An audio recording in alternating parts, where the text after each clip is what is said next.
200 tahun yang lalu, 3-4 generasi. Mereka jawab 1960. Sebelum 1960 di mana kakek buyut? Di Jawa, coret. Yang kedua, buat batik, ya, dipakai untuk apa? Fashion. Upacara, enggak. Ritual, enggak, dicoret.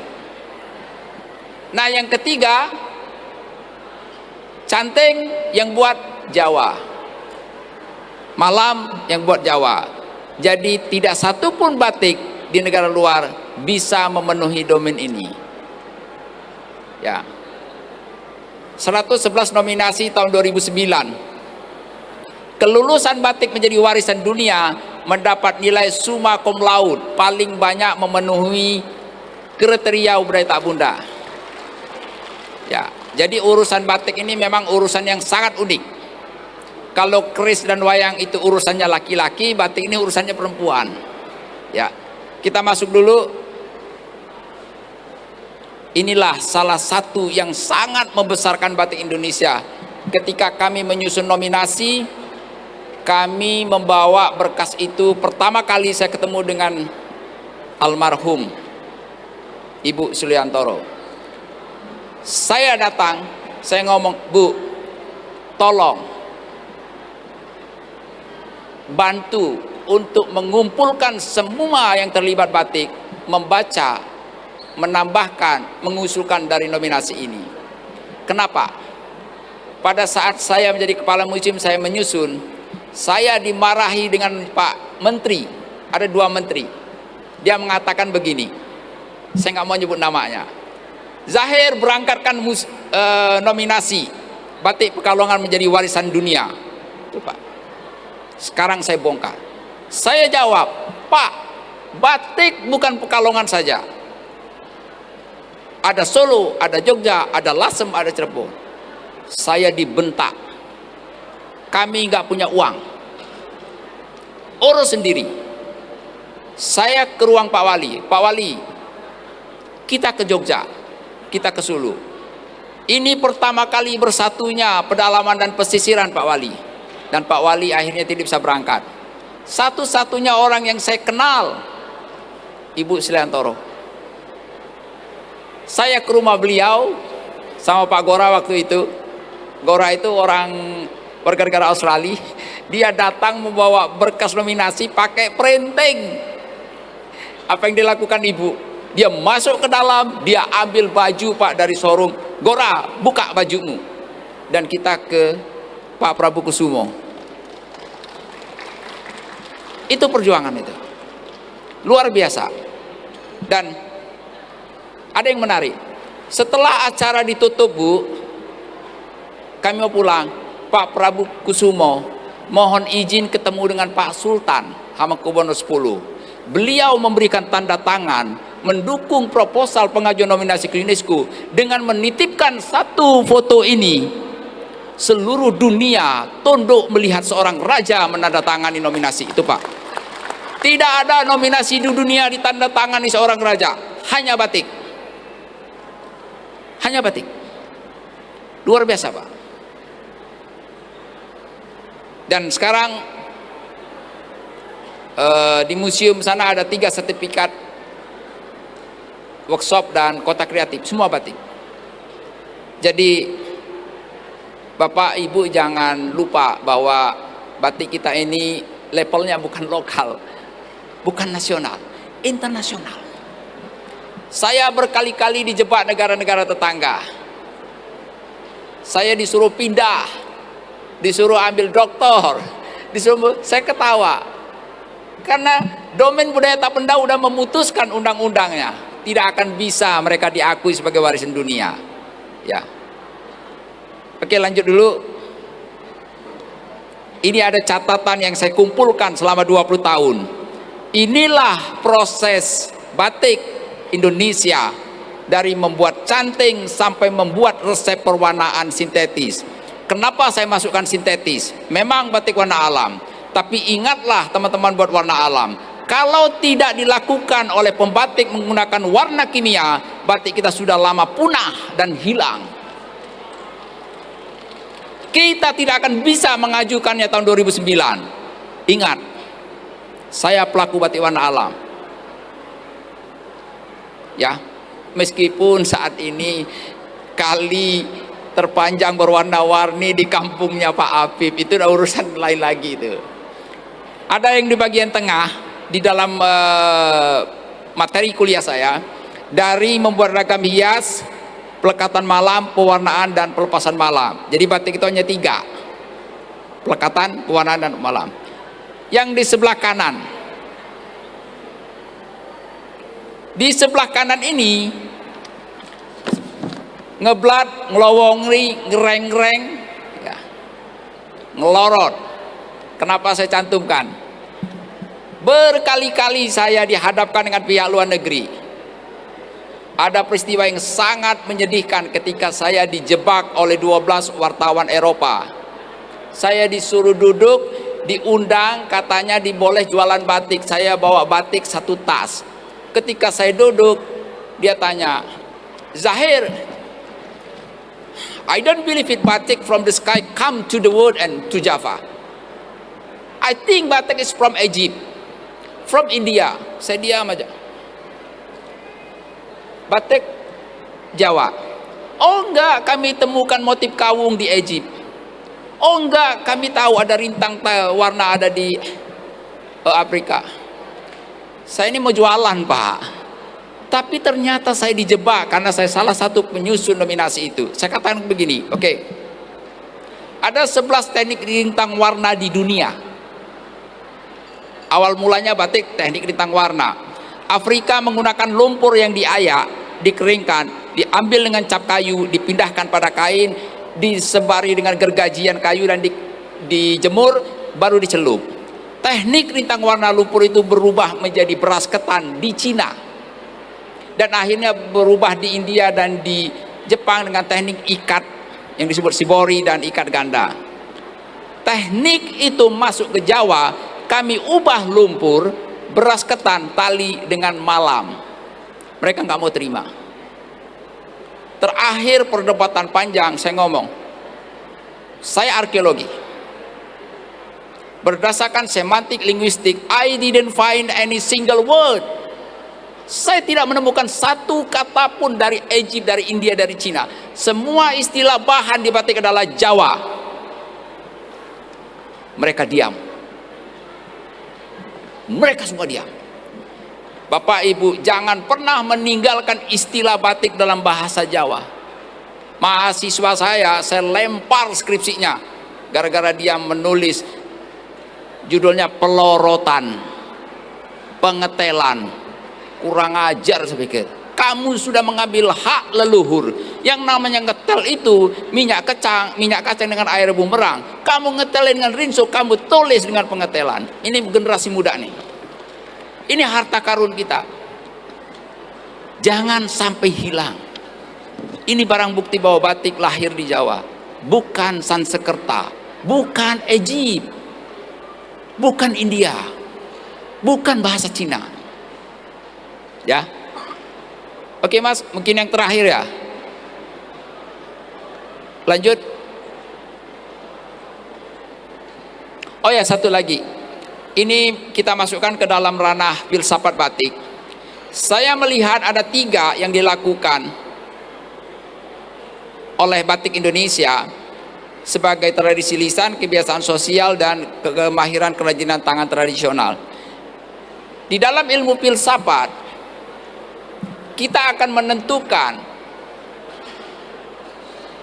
ilmu pengetahuan itu layak tidak menjadi the scientific, setara dengan bahasa Indonesia dan matematika, jika kita melihat dia memiliki 3 cabang besar filsafat, bahwa ilmu itu ada aksiologi, ada epistemologi, ada ontologi. Saya baca dengan teori cabang besar filsafat. Kita butuh 13 multidisiplin ilmu untuk membuat kain putih menjadi kain batik.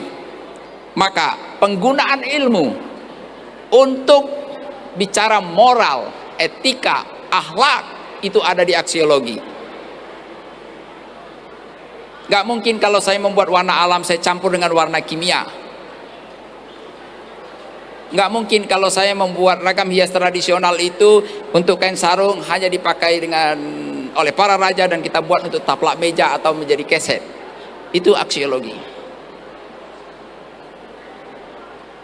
Bagaimana ilmu pengetahuan, teknik pewarnaan ilmu tekstil itu untuk menerapkan nilai, makna, penggunaan, ragam hias, warna dan bentuk? Kita butuh epistemologi dari kebiasaan sosial dan kemahiran kerajinan tangan tradisional. Dia bisa menjadi pakaian adat ritual, dia bisa menjadi komoditi. Dan yang terakhir kita membaca makna dan filosofi, itu ada di ontologi.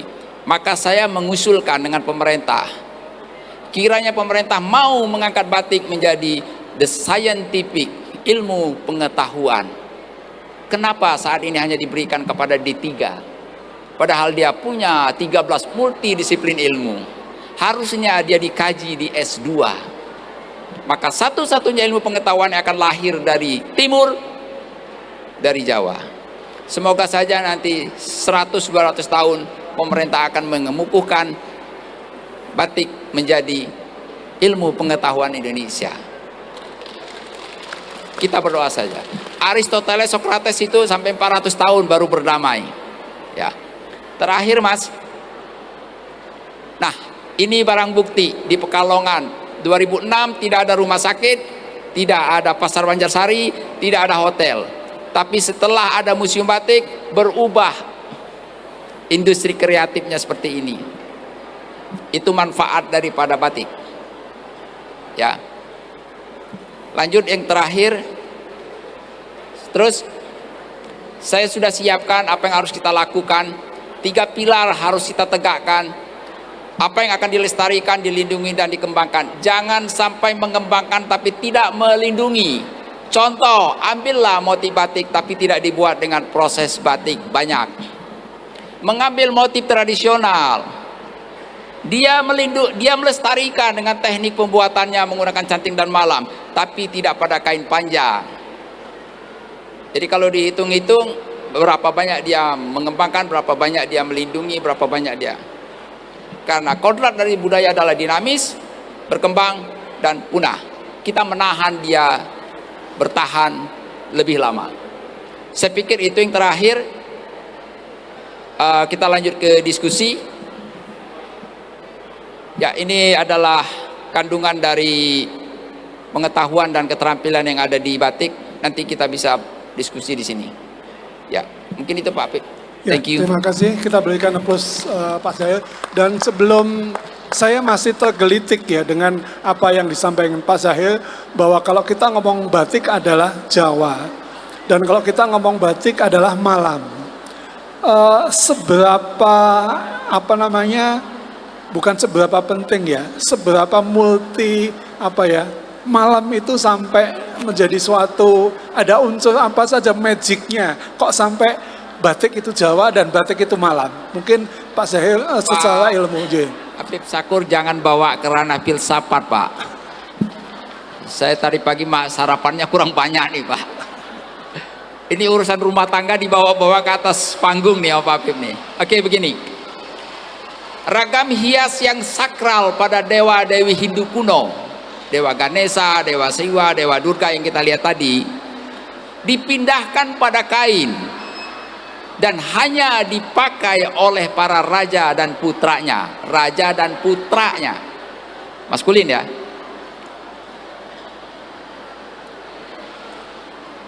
Bagaimana memindahkan ragam hias itu? Dipilihlah canting dan malam. Malam, getah pohon pinus, getah pohon damar, lemak sapi, dan sarang tawon. Pohon pinus itu adalah Kristiani, cemara untuk Natal. Pohon damar itu kayu pembuat dupa, agama Buddha. Lemak sapi itu hewan yang suci bagi agama Hindu. Ingat, ada surat An-Nahl cerita tentang lebah. Jadi kalau dia ngomong malam itu ada parafin, itu sekarang. Dulu 500 yang tahun belum ada parafin, yang ada hanya 4 itu. Sakral. Kita masuk Pak ya. Kita buktikan. Ada pertanyaan dari para ilmuwan Australia, Bu, ke tempat saya.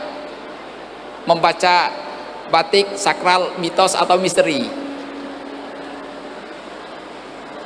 Saya tidak mau mengatakan batik seni. Saya tidak mau mengatakan batik kerajinan. Batik is batik. Karena semua proses seni ada di batik.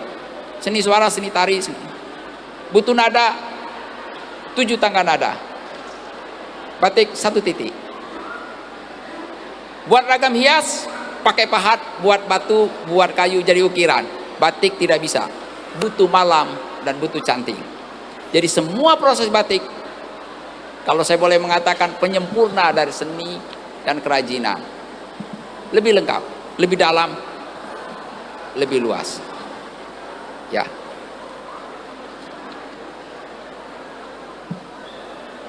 Saya mohon maaf karena ini materi kuliah saya, Pak.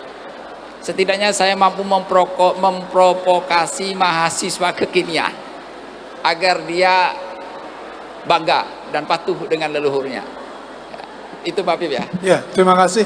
Bahwa tanpa kita sadari dalam membuat sehelai batik, ada kesakralan yang ada dalam sehelai kain itu dari materi yang kita buat.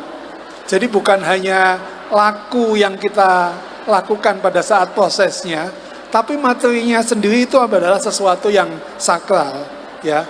Dan itu membuat penyempurnaan dalam kita menjalankan atau membuat batik itu sendiri.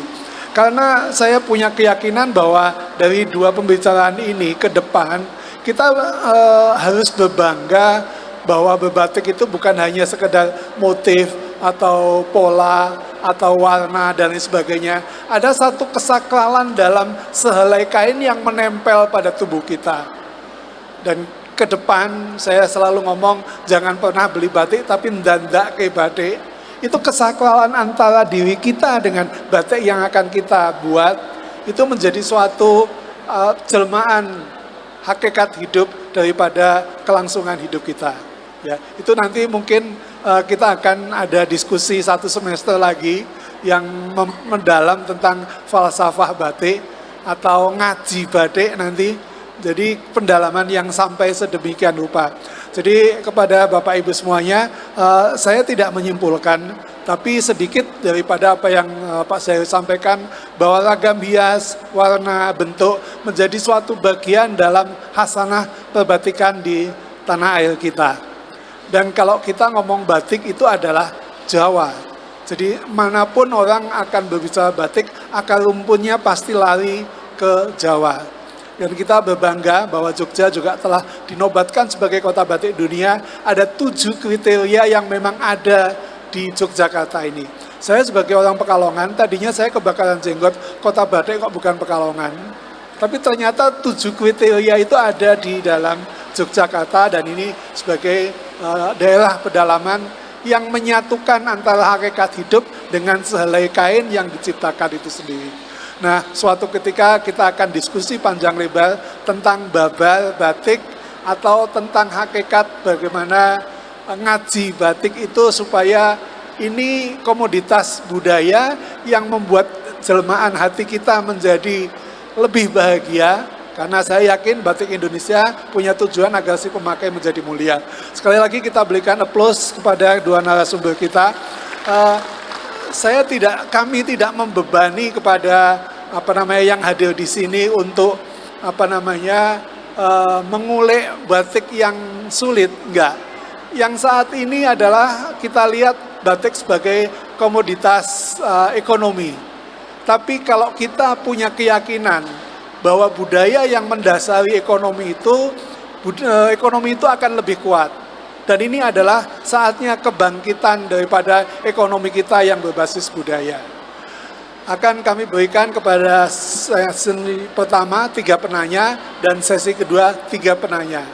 Sesi pertama 3 penanya, monggo dari sebelah sini 2, sebelah sini 1. Saya mau urutan yang paling depan dulu. Monggo, silakan. Yang satu Mbak Sita dulu sebagai Ketua Paguyuban Pecinta Batik Indonesia Sekalijagat. Matur nuwun Mas Afif, terima kasih Mas Hartono dan Pak Sahir.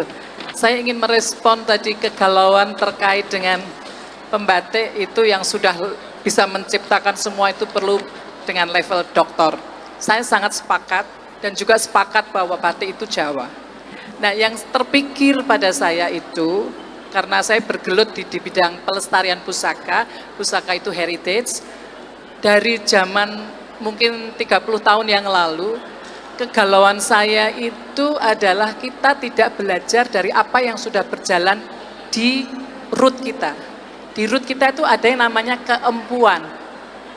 Empu gandring dulu pasti dengar cerita itu. Ada empu yang keris, empu pembuat tari, empu segala macam.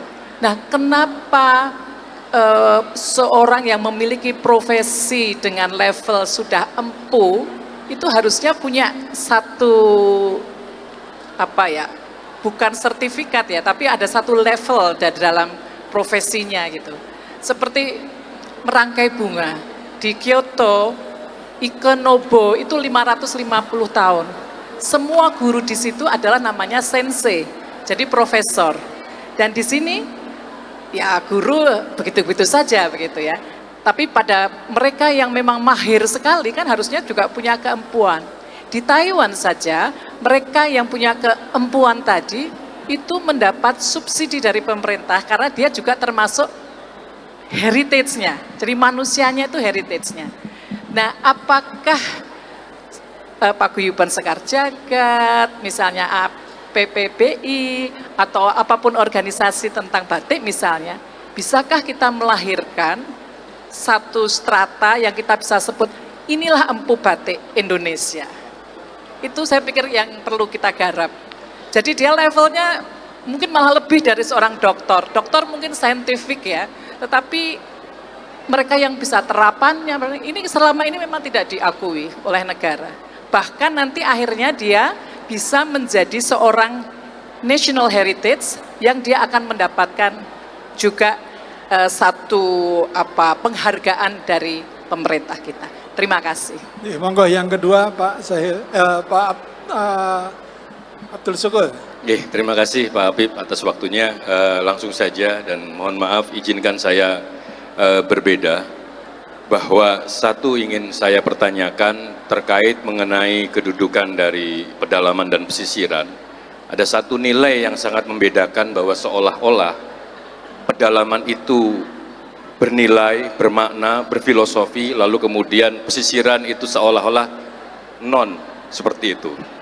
Saya melihat bahwa hal semacam itu juga perlu dikaji lagi, agar pembacaan mengenai batik juga ada satu hal yang saya pikirkan, bahwa kedudukan daripada batik pedalaman dan pesisiran itu juga bagian daripada strategi kolonial, yang kemudian seolah-olah antara ruang itu berbeda. Padahal kalau kita ngaji lebih dalam lagi, saya sambung lagi dengan misalkan tadi, bahwa titik temu yang tadi sudah disampaikan oleh Pak Jahir bahwa itu konteksnya Jawa. Saya pikir Jawa juga menjadi luas kalau kemudian kita membaca peta Nusantara ini yang pada awalnya juga sebenarnya menyatu antara Sumatera dengan Jawa gitu misalkan dan sebagainya. Nah, pertanyaan lainnya kemudian bahwa kekuatan daripada nilai batik tadi itu baik pesisiran atau pedalaman itu ada pada dua nilai yang tadi disebutkan oleh Pak Jahir. Kalau pedalaman itu dari keraton, kalau pesisiran itu dari anggaplah misalkan tadi kolonial seperti itu ya. Saya tidak melihat bahwa seolah-olah padahal di dalam yang disebutkan di dalam UNESCO tadi ada satu catatan yang menarik, bahwa kekuatan dari batik itu justru dari masyarakat bawah. Kalau dulu ketika saya belajar batik itu misalkan ada istilah batik njero beteng dan batik jobo benteng. Nah, hal-hal demikian ini yang menurut saya perlu dikaji lebih luas. Nuwun sewu niki ngarsa dalem, bukan ini, tetapi pada dasarnya seolah-olah para pembatik kita itu tak punya peran besar dalam pengembangan batik kita. Saya sering berantem nih dengan sahabat saya Pak Dudung. Jadi ketika Pak Dudung ini namanya besar, tetapi pembatiknya kan tidak pernah besar. Nah, hal ini tidak pernah dibicarakan sebagai satu nilai value yang nuwun sewu. Kalau tadi Bu Sita mengatakan, mana ya sang empu? Kalau bisa bicara, mudah. Tapi bagaimana, apakah bisa mempraktekkan? Saya cukup bangga dengan Pak Jahir yang tadinya fokus di pendidikan, di penelitian dan sebagainya, lalu terjun bukan hanya menjadi edukasi, tetapi langsung kepada prakteknya. Nah, yang demikian inilah yang menurut saya menjadi penting. Sehingga dua pertanyaan mendasar ini saya mohon bisa dijawab untuk bisa paling tidak menyelamatkan para pembatik kita, dan ini terkait mengenai regenerasi para pembatik, karena seolah-olah nuwun sewu kalau menjadi pembatik tak punya nilai atau tidak ada penghargaannya. Matur nuwun. Nggih, matur nuwun. Sebelah sini satu lagi. Monggo Pak Sinten nggih. Pak Asdono. Nggih. Nggih, terima kasih. Selamat pagi menjelang siang untuk Pak. Saya mau bertanya kepada Pak Zahir nggih, Pak. Tadi Bapak tadi sangat jelas menceritakan mengenai sejarah batik nggih, Pak. Jadi kalau saya ini kebetulan mempelajari keris, Pak. Jadi kalau saya lihat sejarahnya itu kelihatannya mirip-mirip seperti keris.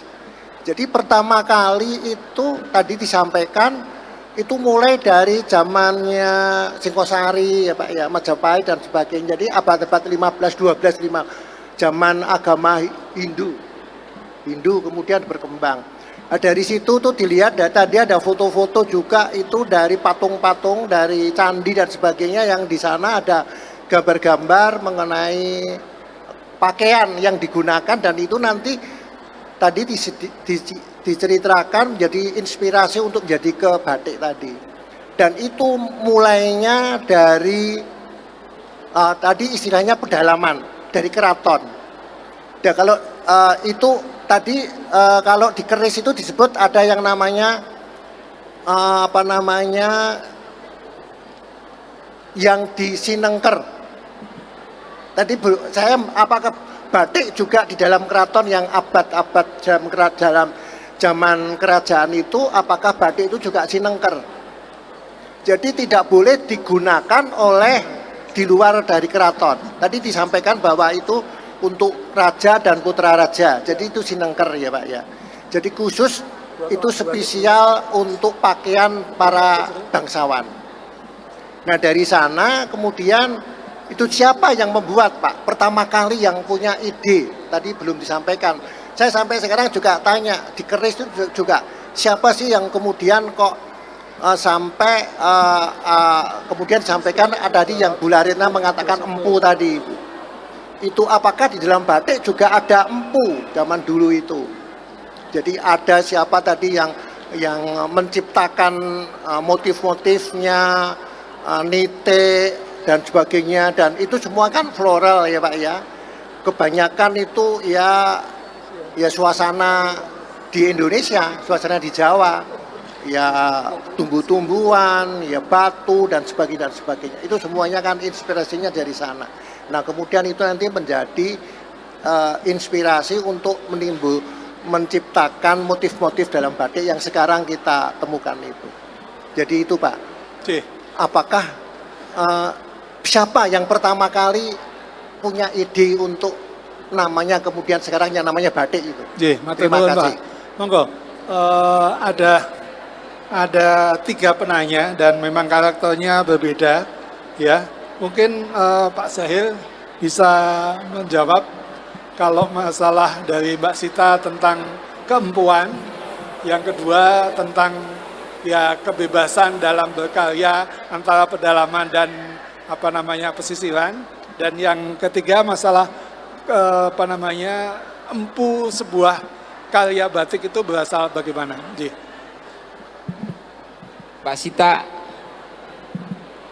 saya bangga Mbak Sita bertanya ini. Kalau Sekar Jagad mau menentukan indikator, saya akan siap berada dan bergabung.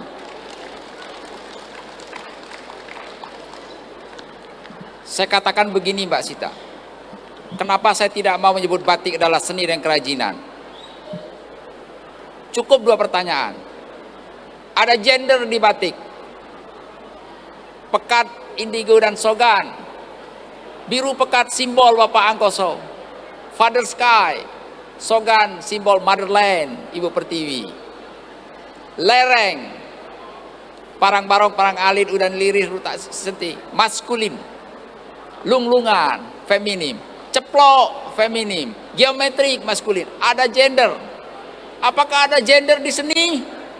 Ada. Tapi tidak semua seni suara, seni tari, seni lukis ada gender.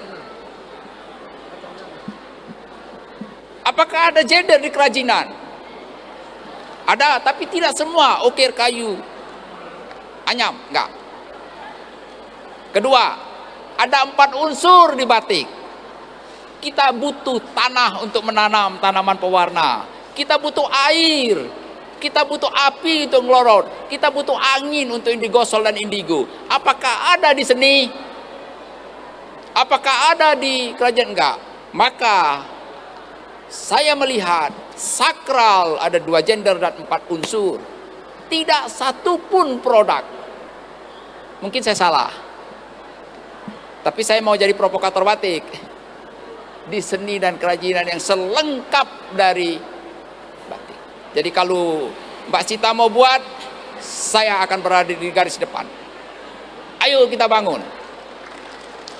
Sri Lanka, Malaysia, Cina, India, jangan sebut maestro batik. Kamu harus datang ke Sekar Jagad. Yang sanggup untuk menjadi guru batik, Sekar Jagad. Pak, kita ambil posisi Pak. Kita perlu fatwa.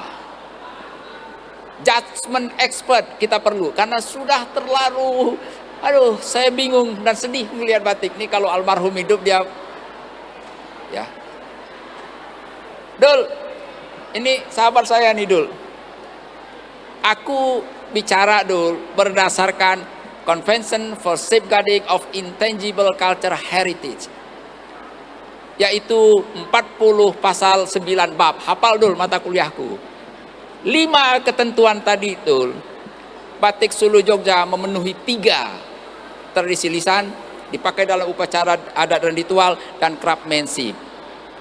Batik pesisiran Dul, maaf Dul ya, aku ngomong pesisiran Dul, memenuhi 1 tradisi lisan, diturunkan dari generasi ke generasi. Produk kita Dul tidak dipakai dalam upacara adat ritual. Ini bukan batik.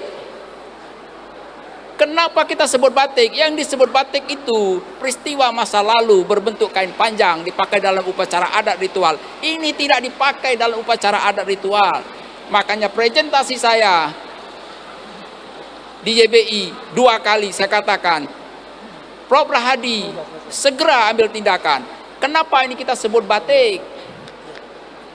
Malaysia protes, Sri Lanka protes, Afrika protes, India protes, karena dia minta diakui sebagai warisan dunia juga. Karena kenapa? Dia tidak tahu bahwa tidak dipakai dalam upacara adat dan ritual. Yang ketiga Dul, craftsmanship. Itu yang memakai, menggunakan, menemukan itu Sulu dan Jogja. Bukan berarti batik pesisiran tidak ada nilai filosofi, ada. Ya. Ada. Jadi saya berdasarkan itu. Kalau saya mau bela ya saya bela aja pesisiran, tapi enggak Dul. Ada dasar hukumnya yang harus kita hormati ya. Kalau kita mengiyakan, maka 5 negara tadi menyerang UNESCO dan minta diakui juga. Sarung encim tidak dipakai upacara adat ritual. Nanti kita berlanjut pertengkaran kita. Pak,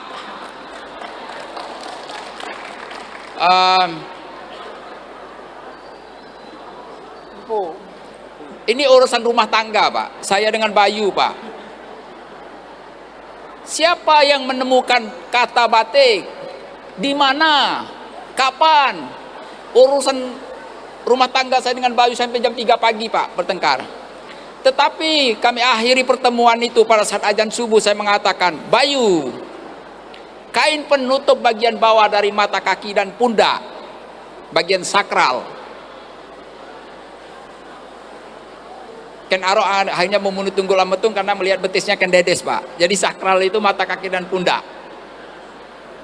Zaman Singosari berdihan, zaman Majapahit bergeser menjadi Ken. Zaman Kesultanan Islam Sulu Jogja menjadi batik.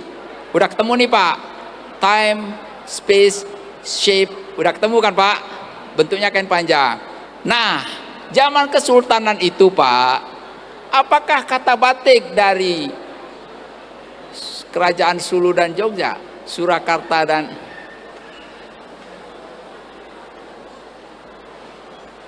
kita masukkan ke teori Pak ya, semiotik.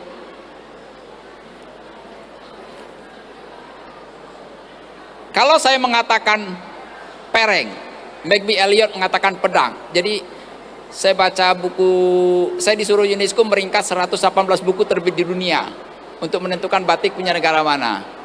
Banyak buku yang salah mengatakan parang itu pedang. Proses semiosis mengatakan pereng kalau disemiosiskan di Jawa, di Sulu, di Jogja, parang itu menjadi pereng. Tidak ada kata parang dalam bahasa Jawa menjadi pedang. Ketika pereng itu dilihat, ada bukit, ada air laut, dan ada batu karang. Saya ketemu buku karangan Sutopo 1950. Dia manggil Sultan Agung memerintahkan, lihatlah batu karang di bawah bukit itu. Kuat. Tidak pernah hancur dihempas ombak panas dan matahari yang berada di antara permukaan bumi dan air. Jadi kalau dilihat itu kan jadi langit ujungnya. Buatkan saya motif sekuat batu karang. Di dalam buku itu Pak. Kita masukkan semiosis kedua. Kata pereng berarti parang. Ada di Jogja. Maaf, mungkin di Sulu nggak ada. Parang tritis dan parang barong. Jadi ada dua proses semiosis dari metode semiotik. Jadi kalau kata profesor saya dulu menyelesaikan masalah itu ada segitiga. Masalah, teori, dan metode. Saya pakai teorinya arkeologi, metodenya semiotik, masalahnya kata parang dan pedang atau pereng. Nah, kita masukkan Pak. Kan sudah ketemu Pak, zamannya Kerajaan Sulu dan Jogja Pak ya. Islam ya Pak. Siapa Pak? Kalau kata batik itu berasal dari ada M di depannya. Ini Bayu, kau jangan ketawa Bayu, ini urusan negara ini. Embatik, teknya itu ada TH, kita sepakat itu berasal dari Jawa. Karena penyederhanaan EID, jadi embatik. Nah, Bapak jangan tanya lagi siapa dan kapan dan di mana. Tidak ada bukti arkeologi Pak. Sudah ratusan buku saya baca tidak ketemu. Tidak ada teori yang mampu menelusuri siapa, kapan, di mana yang pertama kali itu. Jadi ini urusan rumah tangga kami dengan Bayu ini Pak. Kalau Bapak mau gabung boleh Pak. Sudah ini kita bertengkar Pak. Ya. Terus satu lagi apa tadi? Sudah Pak ya? Sudah ya? Ya, terima kasih. Tepuk tangan buat tiga penanya. Saya sudah dijawel dari belakang bahwa tidak mengulangi rasa hormat. Pertanyaan sudah ditutup karena waktu, ya, dan ini masih ada peragaan berjalan. Saya tidak menyimpulkan karena diskusi ataupun workshop kali ini baru 10%. Jadi saya tidak mungkin untuk menyimpulkan. Masih panjang yang harus kita kupas dan kita telaah daripada tentang batik itu. Ternyata berbicara soal batik tidak bisa 1 jam atau 2 jam. Ya. Yang jelas bahwa berbicara soal parang tadi, ada beberapa orang memaknai masalah parang itu sendiri. Dan di skala jagat pun orang yang menerjemahkan parang itu sampai ada 4 bagian. Ada orang mengatakan parang itu pereng, yaitu parang tritis, batu, dan lain sebagainya.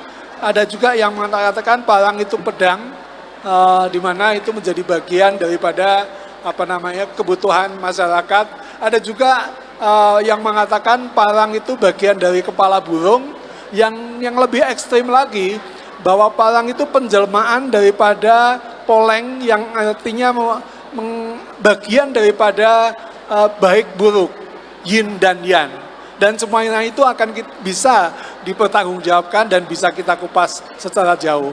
Ya, perlu diketahui, menggarisbawahi apa yang ditanyakan, kenapa kok istilahnya batik pedalaman yang menjadi maskot daripada batik pesisiran. Memang setiap batik sebagai seorang seniman mempunyai karya seni sendiri-sendiri, ya.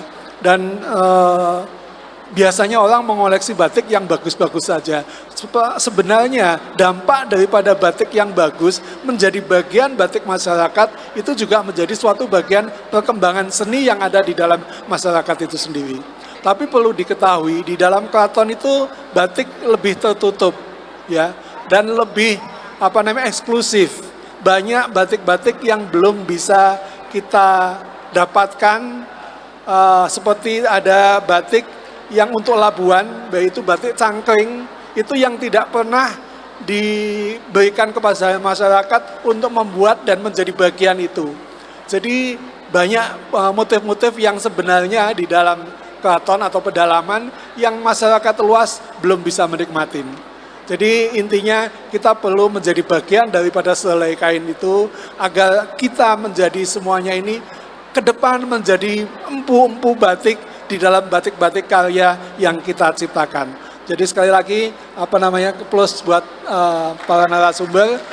Dan sebelum saya tutup, kita akan menikmatin bagian daripada batik pedalaman dan pesisiran lewat peragaan batik berjalan, yaitu batik pedalaman dan pesisiran oleh Mas Hartanto.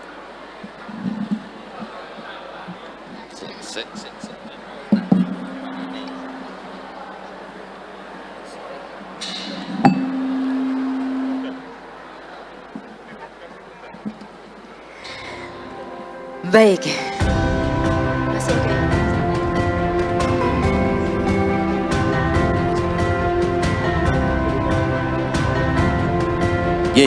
Untuk selanjutnya adalah kita akan menikmati batik berjalan, mulai dari batik pedalaman dan batik pesisiran yang hanya sebagian dan sesuai dengan apa yang kita